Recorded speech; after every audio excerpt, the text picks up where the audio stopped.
नमस्कार, MP18 news में आपका स्वागत है। मैं हूं विनय मिश्रा। आइए रुक करते हैं खबरों की ओर। शिक्षाविद, महान चिंतक और भारतीय जनसंघ के संस्थापक डॉक्टर श्यामा प्रसाद मुखर्जी जी की पुण्यतिथि मनाई गई। भारतीय जनसंघ के संस्थापक डॉक्टर श्यामा प्रसाद मुखर्जी की 68वीं पुण्यतिथि भारतीय जनता पार्टी द्वारा तहसील तिरोड़ी भाजपा महासचिव मिहिर त्रिवेदी के निवास स्थान पर मनाई गई, जिसमें डॉक्टर साहब के छायाचित्र पर तिलक कर पुष्प अर्पित किया गया और श्रद्धांजलि अर्पित की गई। इसके बाद भारतीय जनता पार्टी महासचिव मिहिर त्रिवेदी ने सभा को संबोधित किया, जिसमें डॉक्टर साहब द्वारा राष्ट्र निर्माण और समाज के लिए किए गए कार्यों और बलिदान का उल्लेख किया।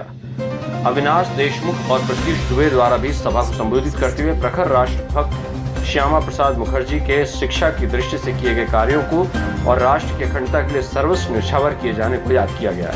भारत की युवा शक्ति ऐसे ओजस्वी बलिदानी के जीवन और त्याग से प्रेरणा लेकर राष्ट्र निर्माण और प्रगति में अपनी भूमिका सुनिश्चित करने की प्रेरणा दी गई। संपूर्ण श्रद्धांजलि कार्यक्रम में भारतीय जनता पार्टी के तिरोड़ी तहसील अध्यक्ष योगेश सोनवानी के निर्देशन में कोविड प्रोटोकॉल का पालन करते हुए इसे पूरा किया गया। पूरे कार्यक्रम में भाजपा के कार्यकर्तागण, प्रखर पत्रकारगण उपस्थित है, जिनमें तिरोड़ी भाजपा महासचिव मिहिर त्रिवेदी, अविनाश देशमुख, भाजपा युवा कार्यकर्ता प्रत्युष दुबे, हिमांशु अरोरा, नमन अग्रवाल, दीपक मासुलकर, जैनुल खान, रविशंकर शेंद्रे, प्रशांत गोयेश्वर, जय यादव उपस्थित रहे। जैसे कि हम लोग डॉक्टर श्यामा प्रसाद मुखर्जी के जन्मोत्सव पर यहाँ पे एकत्रित हुए। डॉक्टर श्यामा प्रसाद मुखर्जी इनका एक बहुत अच्छे विचारक, चिंतक थे और एक अच्छे शिक्षक भी थे। ये कलकत्ता यूनिवर्सिटी में कुलपति भी रह चुके थे। इनकी चिंतन जो था, जैसे ही हमारा देश आज़ाद हुआ तो भारत को कैसे सुदृढ़ और अच्छा बनाना है, उसको और कैसे आगे ले जाना है, इसी बारे में वो बहुत ज़्यादा चर्चा करते थे। इसीलिए उनके वैचारिक मतभेद भी कई पार्टियों से होते थे, गैर कांग्रेसी पार्टियों से भी वो बहुत होते थे, क्योंकि उनको कुछ मुद्दे जमते नहीं थे, जिसके कारण वो हमेशा लड़ते रहते थे। उसके बाद उन्होंने 1953 में जनसंघ की स्थापना की। इससे पहले भी वो एक बहुत बड़े कृषक प्रजातांत्रिक पार्टी थी, जिसके साथ में मिलकर एक विपक्षी संगठन के रूप में कांग्रेस से हमेशा अपने देश को आगे बढ़ाने के लिए वो हमेशा कार्यरत रहते थे।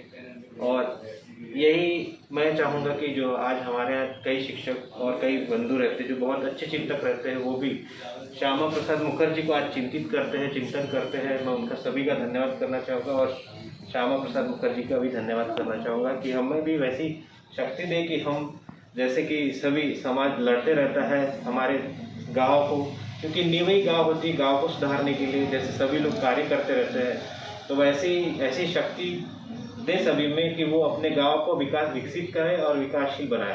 धन्यवाद। जय श्री। भारतीय जनता पार्टी का कार्यकर्ता हूँ तिरोड़ी से।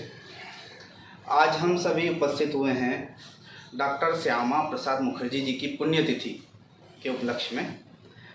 मैं करेक्ट करना चाहूँगा, पुण्यतिथि थी 23 जून 1953 को उनका देहावसान हुआ था। कश्मीर के लिए मुख्य रूप से उन्होंने जो जीवन अपना त्याग किया, जीवन अपना बलिदान किया और उसी के लिए लड़ते हुए उनकी उस रास्ते में उनकी मृत्यु हुई। तो कलकत्ता से जन्मे, कलकत्ता बंगाल में उपस्थित, बंगाल राज्य में, बंगाल में हमारे देश को ऐसे ऐसे महारथी, ऐसी ऐसी धरोहर बंगाल ने हमको दी है। उन्हीं में से एक हीरा हमारे लिए, हमारे राष्ट्र के लिए श्री श्यामा प्रसाद मुखर्जी जी थे।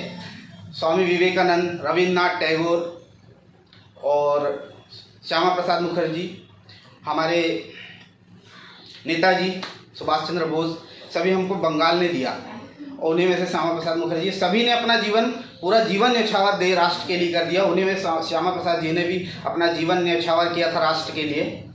और भारतीय जनसंघ के जो संस्थापकों में से, मुख्य संस्थापकों में से व्यक्ति रहे हैं वो, और राष्ट्र के लिए जीवन देने वाले व्यक्ति रहे हैं। इनके जीवन के बलिदान से राष्ट्र को, युवा को, पूरे राष्ट्र को और कार्यकर्ताओं को, मुख्य रूप से भारतीय जनता पार्टी के कार्यकर्ताओं को एक संबल मिलता है, एक प्रोत्साहन मिलता है, एक शक्ति मिलती है कि जब अपना जीवन कोई व्यक्ति राष्ट्र के नाम निछावर कर सकता है। आज की स्थिति में हमारे देश का शायद दूसरा विभाजन हो चुका होता अगर डॉक्टर साहब नहीं होते तो।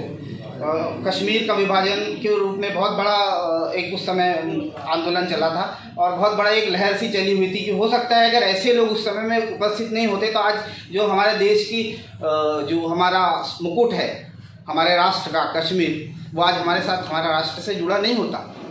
तो ऐसे महान बलिदानी त्यागी महापुरुष व्यक्तियों को, महाआत्माओं को हम सादर नमन करते हैं और इनको शत शत नमन करते हैं। ईश्वर आपकी आत्मा को अपने चरणों में स्थान दे और राष्ट्र में और आगे ऐसे महापुरुष, ऐसे योद्धा, राष्ट्र के लिए बलिदान करने वाले त्यागी, लड़ाके राष्ट्र में और भी पैदा हों। ऐसे ही कामना के साथ सभी को नमन। श्यामा प्रसाद जी को। ये थी अब तक की खबरें। नई खबरों, नए घटनाक्रम के साथ आपसे फिर मुलाकात होगी। तब तक के लिए अनुमति दीजिए। नमस्कार।